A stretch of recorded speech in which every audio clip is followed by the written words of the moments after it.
जिनकी आज दाम्पत्य जीवन का वर्षगांठ थी, उनके लिए हम क्या कर सकते हैं? इतना ही कहें, अचल होई अहिवात तुम्हारा। आपका दाम्पत्य जीवन अचल हो कब तक? जब लगे गंग जमुन जल धारा, हो यहु संतत पियहि पियारी। कब तक? चिर अहिवात आशीष हम सब मिलकर के यही मंगल कामना करें, चिर अहिवात आशीष हमारी, चिर अहिवात आशीष हमारी। जैसी मेहर आज तेरी है, ऐसी मेहर बनाए रखना। जैसी मेहर ताली बजा के गाइए, ऐसी मेहर बनाए रखना। बिना वाद्य के गाइएगा। ऐसी कृपा बनाए रखना, ऐसी दया बनाए रखना। ऐसी कृपा बनाए रखना, ऐसी दया बनाए रखना। कि जैसी मेहर आज तेरी है, ऐसी मेहर बनाए रखना। जैसी मेहर आज तेरी है, ऐसी मेहर बनाए रखना। सुख दुख लाभ हानि और व्याधा जब भी हमें सताए, सुख दुख लाभ हानि और व्याधा जब भी हमें सताए, तुमने इनसे हमें उबारा बन के सदा सहाय। ऐसी कृपा बनाए रखना, ऐसी दया बनाए रखना। ओ ऐसी कृपा बनाए रखना, ऐसी दया बनाए रखना। ना जानू मैं पूजा वंदन, ना जानू व्यवहार प्रभु जी। ना जानू मैं पूजा वंदन, ना जानू व्यवहार प्रभु जी। मैं तो बस इतना ही जानू के तू मेरा आधार। ऐसी कृपा बनाए रखना, ऐसी दया बनाए रख, ऐसी कृपा बनाए रखना, ऐसी दया बनाए रखना।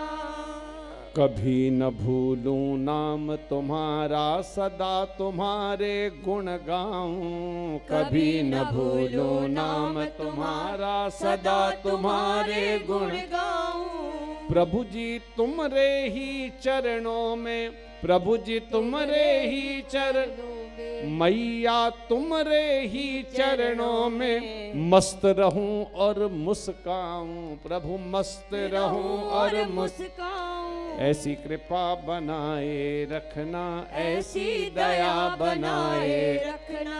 ऐसी कृपा बनाए रखना, ऐसी दया बनाए रखना। ऐसी कृपा बनाए रखना, ऐसी दया बनाए रखना। अभी सब लोग यहीं पर बैठेंगे, कथा होगी। उसके बाद जो समय यहाँ से निर्धारित किया गया है, यहाँ से आपको सूचना दी जाएगी आरती कब होगी, कब क्या होगा। मैं आप सबको प्रणाम करके, माँ को प्रणाम करके इस व्यासपीठ को छोड़ने जा रहा हूँ। कोई मेरी वाणी से त्रुटि रही हो तो मैं मेरी वाणी के लिए क्षमा याचना मांगते हुए आप सबको प्रणाम करते हुए, मैं मेरे श्री हनुमान जी को यहाँ से कल नहीं आज ही सुबह अभी 10:30-11 बजे से गाज़ियाबाद की ओर विदा कर रहा हूँ। कि अभी 10:30-11 बजे से गाज़ियाबाद में श्रीमद्मानस सुंदरकांड का पारायण करना है, 10:30 से लेकर के और 1-2 बजे तक। तो आप सबसे क्षमा याचना मांगते हुए कि हम यहाँ से निकलेंगे और कोई भी त्रुटि रही हो पुनः कहो, क्योंकि मुझे आता जाता कुछ भी नहीं है। जो काया जो किया हो केवल हनुमान जी की कृपा से। गाते चले गए, गाते चले गए, गाते चले गए।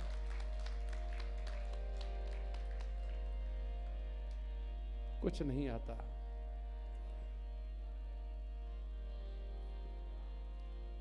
आपको लगता होगा कि मैंने कितना शास्त्रीय संगीत सीख रखा होगा, कितना हारमोनियम बजाना सीखा होगा। इस हारमोनियम पे हाथ रखना किसी ने नहीं बताया, किसी ने गाना नहीं सिखाया, कभी हमने रियाज नहीं किया, लेकिन सब मेरे हनुमान जी की कृपा का प्रताप है। इसलिए मैं आप सबसे प्रार्थना करूं, ये कृपा आप सब पर बनी रहे, इसलिए हनुमान चालीसा रोज करते रहिए। जय जय जय हनुमान गोसाई, कृपा करो गुरुदेव की नाई। जय हनुमान ज्ञान गुण सागर, जय कपीस तिहुँ लोक उजागर। कीजे नाथ हृदय मह डेरा, कीजे नाथ हृदय मह डेरा। पवन तनय संकट हरण, मंगल मूर्ति रूप। राम लखन सीता सहित, हृदय बसहु सुरभु। सरस जी को और बहन जी को बहुत बहुत बधाई, शुभकामना। आपके सहयोग से ये यात्रा करी हमारे सभी वादकगण, इन लोगों के सहयोग से और आप सबके साथ। मुझे कुछ आता नहीं था, लेकिन करते हो तुम रमैया लोग, मेरा नाम हो रहा है कि याग्निक जी बहुत अच्छा गाते हैं, बहुत अच्छा करते हैं, कमाल कर दिया है। कुछ नहीं आता जाता, सब मेरे राम की कृपा है। यही कृपा सब पर बनी रहे, ऐसी मंगल प्रार्थना करते हुए आप सबको प्रणाम, सभी को जय माता की। क्या है, इसलिए तेरे को नीच योनि प्राप्त हो। इतना बहन के कहने पर उसको छिपकली बनने का, तू छिपकली बनने के योग्य है।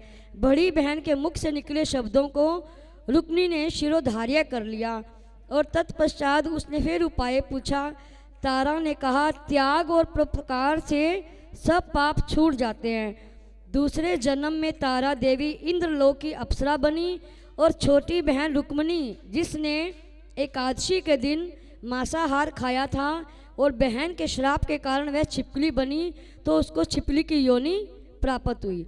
द्वापर युग में पांडवों ने अश्वमेघ यज्ञ किया, तब उन्होंने सब दूत भेजकर 33 कोटि देवताओं का निमंत्रण दिया, पर दुर्वासा ऋषि को नहीं भेजा, क्योंकि दुर्वासा ऋषि के स्थान पर निमंत्रण लेकर जो देवता गए थे उस समय दुर्वासा ऋषि उनको नहीं मिले। 33 कोटि देवताओं को उस यज्ञ में भाग लेने में पहले वो चले गए, तो दुर्वासा ऋषि को बड़ा क्रोध आया कि उन्होंने पहले मुझे क्यों नहीं बुलाया। इसलिए दूत 33 कोटि देवताओं का निमंत्रण देकर वापस पहुंचा, तो दुर्वासा ऋषि का वृत्तांत पांडवों को कह सुनाया। वह सब देवताओं को बुलाने पर भी नहीं आएंगे। तब पांडवों ने कहा, कोई बात नहीं, जब दुर्वासा ऋषि यज्ञ में आएंगे तो हम उनसे माफ़ी मांग लेंगे। यज्ञ आरंभ हुआ, 33 कोटि देवता यज्ञ में भाग लेने आए, लेकिन दुर्वासा ऋषि को ना देकर पांडवों ने पूछा कि ऋषि को क्यों नहीं बुलाया। इस पर पांडवों ने विनम्र भाव से उत्तर दिया कि हमने निमंत्रण तो भेजा था, परंतु अहंकार के कारण दुर्वासा ऋषि नहीं आए। यज्ञ में पूजन हवन और निर्विघ्न समाप्त हो, भोजन के लिए भंडारे की तैयारी होने लगी। दुर्वासा ऋषि ने देखा कि पांडवों ने मुझे नहीं बुलाया। उसे क्रोध के कारण उन्होंने एक सर्प का रूप धारण करके भंडारे की ओर गया और उसको पता चला कि यहाँ पर पांडवों के यज्ञ के लिए भंडारा तैयार हो रहा है, क्यों ना मैं यह सांप को इस खीर की कढ़ाई में डाल दूंगा। और वहाँ पर एक छिपकली जो पिछले जन्म में तारा की बहन थी और बहन के द्वारा श्राप के कारण वह छिपकली योनि में छिपकली बनी। सर्प भंडारे में गिरा देकर छिपकली ने सोचा कि अगर ये भंडारा पांडव लोग सब खा जाएंगे तो मर जाएंगे, क्यों ना मैं इनका प्राण बचाऊं। अगर मैं पहले गिर जाऊंगी तो किसी को पता नहीं लगेगा कि इसमें सांप है या नहीं। तो जब भंडारा लेने के लिए आए तो उसने झट से छिपकली ने उस भंडारे में छलांग लगा दी। और जैसे ही उन्होंने देखा कि छिपकली ने तो भंडारे में जो खीर का प्रसाद था उसमें छलांग लगा दी है, तो देवताओं ने उन्हें श्राप दिया कि तूने नीच योनि में पढ़कर भी तूने नीचों का काम किया है, और अब यह खीर का प्रसाद तो कोई भी नहीं खाएगा, जो कोई खाएगा वह मर जाएगा। इसलिए उन्होंने सबको बुलाया और कहा कि एक गड्ढा खुदवा कर इस प्रसाद को खाली कर दो। जब वो गड्ढा खोद कर उस प्रसाद को डालने लगे तो उन्होंने क्या देखा कि नीचे तो सर्प है। तो उन्होंने कहा कि हमने तो जाने में अनजाने में ही छिपली को श्राप दे दिया, क्योंकि उसने तो हमारे प्राण बचाने के लिए ही अपनी जान का बलिदान दिया। इतना कहकर सब उपस्थित देवताओं ने उस छिपली से प्रार्थना की कि इस योनि में तुझे उत्तम मनुष्य योनि तो प्राप्त होगी और अंत में तू मोक्ष को प्राप्त करेगी। तीसरे जन्म में छिपली राजा सपरश के घर कन्या बनी और तारा बहन देवी मनुष्य का जन्म लेकर तारामती नाम से अयोध्या के प्रतापी राजा हरिश्चंद्र के साथ ब्याही। राजा स्पर्श ने ज्योतिषियों से कन्या की कुंडली बनवाई। ज्योतिषियों ने बताया कि कन्या राजा के लिए हानिकारक सिद्ध है, लड़की को मारना तो बड़ा पाप है, मैं उस पाप का भागी नहीं बन सकता। तब ज्योतिषियों ने विचार किया और राय दी कि आप एक लकड़ी का संदूक बनवा लें और उस पर सोना चांदी जड़वा दें। फिर उस संदूक के भीतर में इस लड़की को बंद करके नदी में प्रवाहित कर दीजिए। सोना चांदी जड़ित लकड़ी का संदूक अवश्य ही कोई लालच में आकर ले लेगा और आपकी कन्या को पाल लेगा, तो इससे आपको कन्या मारने का पाप भी नहीं लगेगा। राजा ने ऐसे ही किया। लकड़ी का संदूक मंगवाया, उसको सोना चांदी से जड़वाकर कन्या को बीच में डाला और नदी में प्रवाहित कर दिया। कन्या बहती बहती काशी के समीप एक गाने लगा तो देखा कि यह तो सोना चांदी से अतिरिक्त इसमें एक रूपवान कन्या भी है। उस हरिजन के घर में कोई संतान नहीं थी। जब उसने पत्नी को वह कन्या दी तो उसकी खुशी का कोई ठिकाना ना रहा। उसने अपनी संतान के समान ही उस बच्ची का लालन पालन किया। भगवती की कृपा से उसके स्तनों में दूध उतर आया। पति परिजन ने उसका विवाह अयोध्या के सजित्य युवक के साथ बड़ी धूमधाम से किया। इस प्रकार पहले जन्म की रुक्मणी दूसरे जन्म में छिपकली बनी और तीसरे जन्म में रुक्को बनी। रुक्को की सास महाराजा हरिश्चंद्र के घर सफाई का काम करती थी। एक दिन उसकी सास बीमार पड़ गई तो वह काम करने के लिए राजा हरिश्चंद्र के घर ना जा पाई। रुक्को महाराजा हरिश्चंद्र के घर काम करने के लिए पहुंची। महाराजा की पत्नी तारा रानी ने जब रुक्को को देखा तो वह उसको अपनी बहन के पहले जन्म की पहचान हो गई। तब तारामती ने रुक्को से कहा, हे बहन, तुम मेरे यहाँ निकट आकर बैठो। महारानी की बात सुनकर रुक्को बोली, रानी जी, मैं नीच जाति की भिलनी हूँ, भला मैं आपके पास कैसे बैठ सकती हूँ। तब तारामती ने कहा, बहन, पूर्व जन्म में तू मेरी सगी बहन थी। एकादशी का व्रत खंडित करने के कारण मैंने तुझे श्राप दिया और तू छिपली की योनि में तुझे जाना पड़ा। जो होना था वो तो हो चुका, अब तुम इस जन्म को सुधारने का उपाय करो। तब भगवती वैष्णो देवी की सेवा करके तुम अपना जन्म सफल करो। यह सुनकर रुक्को को बड़ी प्रसन्नता हुई और उसका खुशी का कोई ठिकाना न रहा और उसने अपनी बहन से अपने जन्म सफल होने का उपाय पूछा। रानी ने बताया कि वैष्णो माता सब मनोरथों को पूरा करने वाली है। जो लोग श्रद्धापूर्वक माता का पूजन व जागरण करते हैं उनकी सब मनोकामनाएं पूर्ण होती हैं। रुक्को खुश होकर माता जी से मनोती करती हैं कि हे माँ, यदि आपकी कृपा से मुझे भी एक पुत्र प्राप्त हो जाए तो मैं भी आपका पूजन व जागरण करवाऊंगी। माता ने उसकी प्रार्थना को स्वीकार कर लिया। फलस्वरूप 10वें महीने बाद उसके गर्भ से एक सुंदर पुत्र उत्पन्न हुआ। दुर्भाग्यवश रुक्को को माता का पूजन व जागरण करने का ध्यान नहीं रहा। वह अपने बालक में इतना खो गई कि बालक के प्यार के कारण उसको कुछ ध्यान न रहा। एक दिन उसका बालक बीमार हो गया।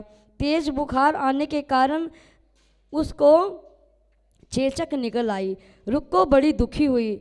अपने पूर्व जन्म की बहन तारामती के पास गई और अपने बच्चे की बीमारी का वृत्तांत कह सुनाया।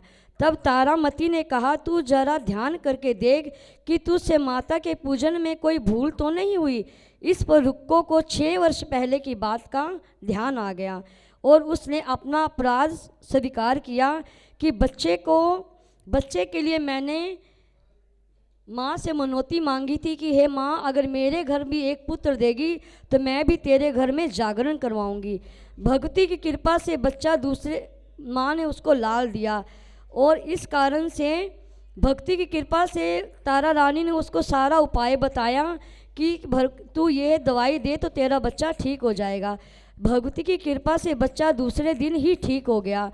तब रुक्को ने देवी के मंदिर में जाकर पंडित से कहा कि मुझे अपने घर में माता का जागरण करवाना है, सो आप मंगलवार को मेरे घर पधार कर कृतार्थ करें। पंडित जी बोले, अरे रुक्को, तू यहीं 5 रुपये दे जा, हम तेरे नाम से मंदिर में जागरण करवा देंगे, क्योंकि तू नीच जाति की है, इसलिए हम तेरे घर में कैसे आ सकते हैं और तेरे यहाँ जागरण नहीं कर सकेंगे। रुक्को ने कहा, है पंडित जी, माता के दरबार में तो ऊंच नीच का कोई विचार नहीं है, वे तो सब भक्तों को समान रूप से कृपा करती हैं, तो आपको कोई एतराज़ नहीं होना चाहिए। इस पर पंडितों ने आपस में विचार करके कहा, यदि महारानी तारामती तुम्हारे जागरण में पधार कर हमें भी स्वीकार कर लेगी। तो यह सुनकर रुक्को महारानी के पास गई और सारा वृत्तांत कह सुनाया। तारामती ने जागरण में शामिल होना स्वीकार कर लिया। जिस समय वह पंडित से ये कहने लगी कि महारानी जी जागरण में आएंगी, तो उसी समय सेनानाई ने सुन लिया और महाराजा हरिश्चंद्र को जाकर सूचना दी कि राजा ने सेनानाई से सब वृत्तांत कह सुनाया कि तेरी बात झूठी है। महारानी हरिजनों के घर जाकर जागरण नहीं कर सकती। फिर भी परीक्षा लेने के लिए राजा ने रात को अपनी उंगली पर थोड़ा सा चीरा लगा लिया, ताकि मुझे सारी रात नींद नहीं आएगी तो तारा रानी रुक्मिणी के घर में जागरण के लिए नहीं जाएगी। तो महाराजा को सारी रात नींद नहीं आई। तब उसने माता वैष्णो से तारा रानी ने प्रार्थना की, हे माँ, आप किसी ऐसा उपाय करो जिससे मेरे महाराज को नींद आ जाए, ताकि मैं माँ के जागरण में सम्मिलित हो सकूं। राजा को नींद आ गई। रानी तारामती रोशनदान से रस्सी के सहारे महल से उतरी और रुक्को के घर में जाकर पहुंची। उस समय जल्दी के कारण रानी के साथ रेशमी रुमाल तथा पाँव के पायल रास्ते में गिर गए। उधर थोड़ी देर बाद राजा हरिश्चंद्र की आंख खुली कि वहाँ देखा कि रानी तो घर में है ही नहीं, और वह भी रानी का पता ढूंढने के लिए वह भी महल से निकल पड़ा। मार्ग में पायल और उसका रुमाल देखकर बड़ा हैरान हो गया और वह भी जागरण की तरफ, जहाँ पे जागरण हो रहा था, वह राजा भी वहाँ पहुँचा। राजा ने दोनों चीज़ें रास्ते से उठाकर अपने पास रख ली और वहाँ जागरण हो रहा था। वहाँ एक कोने में चुपचाप कोने में सब देख रहा था। जब जागरण समाप्त हुआ, सब ने माता की आरती व अरदास की। उसके बाद प्रसाद बांटा गया। रानी तारामती जब रानी को प्रसाद मिला तो उसने झोली में रख लिया। यह देखकर लोगों ने पूछा कि आप प्रसाद क्यों नहीं खाया? अगर आप प्रसाद नहीं खाएंगे तो कोई भी प्रसाद नहीं खाएगा। रानी बोली, तुमने जो प्रसाद मुझे दिया है वह मैंने अपने महाराजा के लिए रखा है, अब मुझे मेरा प्रसाद दो। अब की बार प्रसाद लेकर तारा ने खा लिया। उसके बाद सब भक्तों ने माता का प्रसाद खाया। जो भी हमें ये गरी छुआरा किशमिश का प्रसाद मिलता है तो वो भी हमें भोग लगाना चाहिए। इस प्रकार जागरण समाप्त करके प्रसाद खाने के पश्चात रानी तारामती घर की ओर चली। तब राजा ने आगे बढ़कर उसका रास्ता रोक लिया और कहा कि तूने नीचों के घर जाकर प्रसाद खाया है, तू मेरा धर्म भी नष्ट करेगी। अब मैं तुझे अपने घर में कैसे रखूं? तूने तो कुल की मर्यादा को भी नष्ट कर दिया है। तूने अपनी मर्यादा का कोई ध्यान नहीं रखा। जो प्रसाद तूने अपनी झोली में डाला है वह पहले मुझे दिखा, क्योंकि तूने उस प्रसाद से अपना धर्म भ्रष्ट किया है। ऐसा कहते ही राजा ने झोली की ओर देखा कि भक्ति की कृपा के साथ उसमें चंपा, चमेली, गेंदे के फूल, कच्चे चावल, सुपारी, मखाने, चुहारे, नारियल दिखाई दिए। यह चमत्कार देखकर राजा बड़ा आश्चर्यचकित हुआ, क्योंकि राजा को तो वहम था कि वो हरिजनों के घर गई है तो जरूर उसमें कोई मांसाहारी प्रसाद होगा। लेकिन माँ की कृपा के कारण वो सारा कच्चे चावल, सुपारी, किशमिश, छुहारा बन गए। नारियल का प्रसाद देखकर वह राजा बड़ा हैरान रह गया, और इस प्रसाद को हम बाटे का प्रसाद कहते हैं। राजा हरिश्चंद्र रानी तारा को साथ लेकर वापस लौटा। वहाँ रानी ने ज्वालपा मैया की शक्ति से बिना माचिस से पत्थर की सहायता से राजा को अग्नि जलाकर दिखाई, जिसे देखकर राजा बड़ा हैरान हो गया। राजा के मन में भी देवी के प्रति विश्वास और श्रद्धा जागी। इसके बाद राजा ने रानी से कहा, मैं माता के प्रत्यक्ष दर्शन करना चाहता हूँ। रानी बोली, प्रत्यक्ष दर्शन करने के लिए बड़ा त्याग करना पड़ता है। यदि आप अपने पुत्र रोहित की बलि दे सकते हो तो आपको दुर्गा माता के प्रत्यक्ष दर्शन हो जाएंगे। राजा ने मन में देवी के दर्शन की लगन हो गई। राजा ने पुत्र का मोह त्याग कर, उसके पुत्र का नाम था रोहताश, का सिर देवी के चरणों में अर्पित कर दिया। ऐसी सच्ची श्रद्धा व विश्वास देकर दुर्गा माता शेर पर सवार होकर उसके सामने प्रकट हो गई। राजा हरिश्चंद्र माँ के दर्शन करके कृतार्थ हुआ और मरा हुआ पुत्र जीवित हो गया। उन्होंने विधि पूर्वक माता का पूजन करके अपने अपराधों की क्षमा मांगी। सुखी रहने का आशीर्वाद देकर माता अंतर ध्यान हुई। बोल सच्चे दरबार की जय। माई मेरी सच्चियाँ जोता वाली माता तेरी सदाई जय जय कराए। झंडे वाली का बोल सांचे दरबार की जय। राजा आचरण से अति प्रसन्न हूँ। मेरे धन्य भाग हैं जो तुम मुझे पत्नी के रूप में प्राप्त हुई हो। इसके पश्चात राजा हरिश्चंद्र ने रानी तारा देवी को इच्छा अनुसार अयोध्यापुरी में माता का एक भव्य मंदिर तैयार करवाया। रानी तारा देवी एवं रुक्मिणी हरिजन दोनों मनुष्य योनि से छूटकर देवलोक को प्राप्त हो गए। माता के जागरण में तारा रानी की इस कथा को जो भी मनुष्य भक्ति भाव से पढ़ता है या सुनता है, उनकी सभी मनोकामनाएं पूर्ण होती हैं और सुख समृद्धि बढ़ती है, शत्रुओं का नाश एवं सर्व मंगल होता है। इस कथा के बिना जागरण संपूर्ण नहीं माना जाता, इसलिए तारा रानी की कथा होना जरूरी है। बोल सच्चे दरबार की जय।